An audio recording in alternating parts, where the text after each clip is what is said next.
उत्तर प्रदेश से बड़ी खबर निकल कर आ रही है। आपको बता दें, विधानसभा चुनाव के पहले विकास कार्यों को पूरा करने की दिशा में जुटी योगी सरकार भगवान श्री राम की नगरी अयोध्या में अंतर्राष्ट्रीय स्तर पर एक बड़ा बस स्टेशन बनाने जा रही है और इस बस स्टेशन की लागत लगभग 400 करोड़ होगी, जो पीपीपी मॉडल पर तैयार किया जाएगा।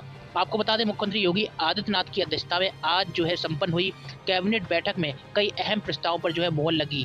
दरअसल राज्य सरकार की योजना अयोध्या को धार्मिक स्थल के साथ ही पर्यटन केंद्र बनाने की भी है और इसी बात को ध्यान में रखते हुए इस बस स्टेशन को बनाया जा रहा है। इसके बन जाने से यहाँ से पूरी प्रदेश की श्रद्धालुओं को आने जाने में सुविधा होगी। बस स्टेशन के निर्माण के लिए संस्कृति विभाग की 9 एकड़ जमीन को परिवहन विभाग को सौंप दिया जाएगा। बस स्टेशन से देश प्रदेश के सभी महत्वपूर्ण बस स्टेशनों से जोड़ा जाएगा। इसके अलावा अयोध्या सुल्तानपुर मार्ग को भी चौड़ा किया जाएगा। अयोध्या में बन रहे नए एयरपोर्ट के पास फोरलेन को 1.5 किलोमीटर लंबा फ्लाईओवर बनाया जाएगा। साथ ही बुलंदशहर के अनूप शहर में भी एक बस स्टेशन का निर्माण कराया जाएगा। आपको बता दें, कैबिनेट की बैठक में राजधानी लखनऊ के हैदर कैनाल नाले से गोमती नदी में 1090 चौराहे के पास गिरने वाले नाले में अमृत योजना के तहत सीवेज प्लांट लगाए जाने की भी मंजूरी दे दी गई है। इससे गोमती नदी में गिरने वाले प्रदूषण को बचाया जा सकेगा। आपको बता दें, मंत्रिमंडल के फैसले की जानकारी देते हुए कैबिनेट मंत्री सिद्धार्थ नाथ सिंह ने बताया कि अब मंत्रिमंडल के सदस्य ब्लॉक स्तर पर प्रवास कार्यक्रम करेंगे और यह कार्यक्रम जून जुलाई में चलेगा। शासकीय धनराशि से के माध्यम से बनाया जाएगा। अनुमान है कि ये 400 करोड़ का प्रोजेक्ट होगा और इसके बनने से जो श्रद्धालु हैं, पर्यटक हैं और जो यात्री आते हैं उन सभी को सुविधा होगी। देश विदेश के अलावा भी इस बस स्टेशन की जो एक कनेक्टिविटी है वो अयोध्या से गोरखपुर, आजमगढ़, बलिया, प्रयागराज, वाराणसी, लखनऊ, कानपुर, श्रावस्ती को भी जोड़ेगा और कोई भी महत्वपूर्ण जगह होती है तो उसको जोड़ेगा। मगर इस बस स्टेशन से बहुत यात्रियों को, श्रद्धालुओं को और पर्यटकों को बहुत बड़ा लाभ मिलने वाला है। जो इसी से एक संबंधित एक और था जो अयोध्या से ही संबंधित है, वो भी विषय जो है कि अयोध्या सुल्तानपुर जो मार्ग है उसके ऊपर कंजेशन बहुत हो जाता है और ये एयरपोर्ट, जो नया एयरपोर्ट बन रहा है उसको भी जोड़ता है। तो इसके ऊपर 4 लेन का एक फ्लाईओवर बनाया जा रहा है और इसकी जो भूमि है वो शिक्षा विभाग की है। शिक्षा विभाग से निःशुल्क लोक निर्माण विभाग को दिया जा रहा है और ये 20.17 करोड़ की लागत से इसको तैयार किया जाएगा। 1.5 किलोमीटर लंबा ये फ्लाईओवर बनेगा। ये जो जमीन है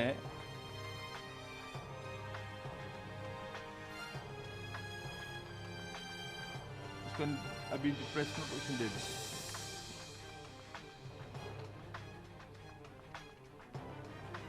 जो अगला बिंदु है वो जनपद बुलंदशहर के अंदर विधानसभा है अनूप शहर, उसके अंदर भी निःशुल्क भूमि उपलब्ध कराई जा रही है। ये भूमि जो है ये नगर पालिका की है और निःशुल्क परिवहन विभाग को दिया जा रहा है। यहाँ भी बस स्टेशन बनाने की है और इसके अंदर 0.236 हेक्टर ज़मीन जो है वो दी जाएगी और इसके आधार पर जो एस्टिमेट्स बनेंगे तो वहाँ पे बस स्टेशन का फिर निर्माण किया जाएगा।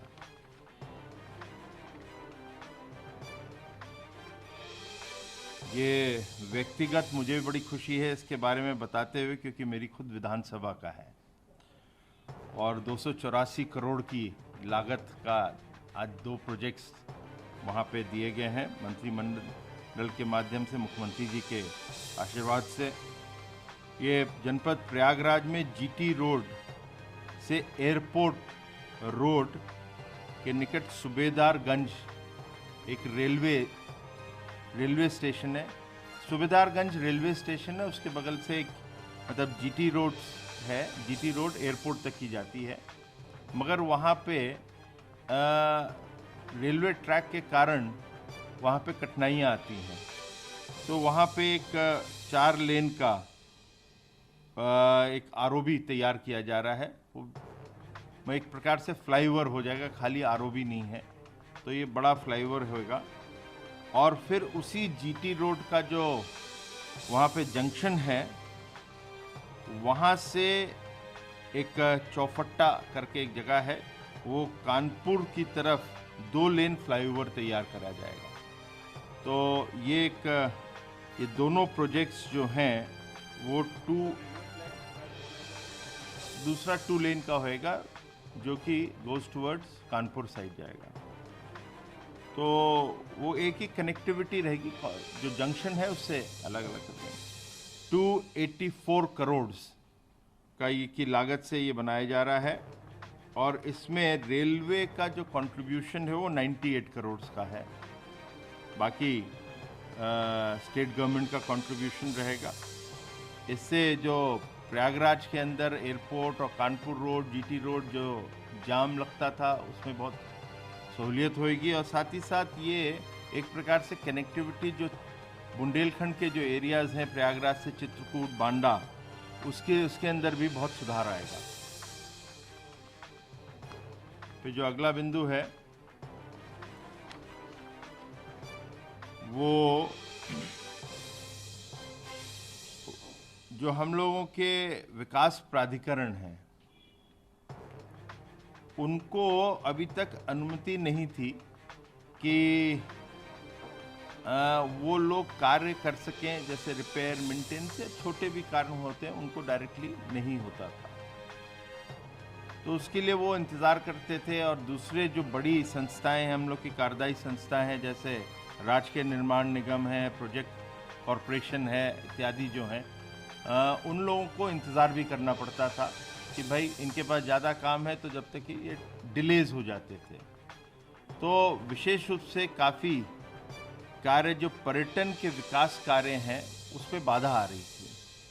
और विशेष रूप से ये शहर जो है वाराणसी, गोरखपुर, अयोध्या, प्रयागराज और आगरा, ये पर्यटकों के लिए ये इम्पोर्टेंट, महत्वपूर्ण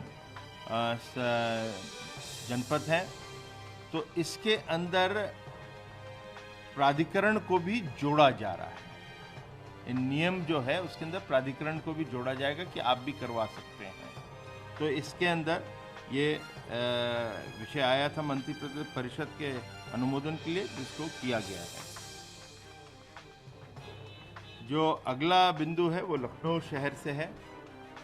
यहाँ पे हम लोग को पता है कि जो हैदर कनाल है, उसके अंदर जो शकुंतला देवी मिश्रा विश्वविद्यालय के पास से जो होकर जो 1090 जो चौराया है, 1090 जो चौराया है, उसके अंदर जो गोमती नदी है, उसके अंदर गंदगी आती है, पानी गंदा गिरता है, तो प्रदूषण भी होता है। तो उसको देखते हुए एक अमृत योजना जो है, उसमें 120 MLD की क्षमता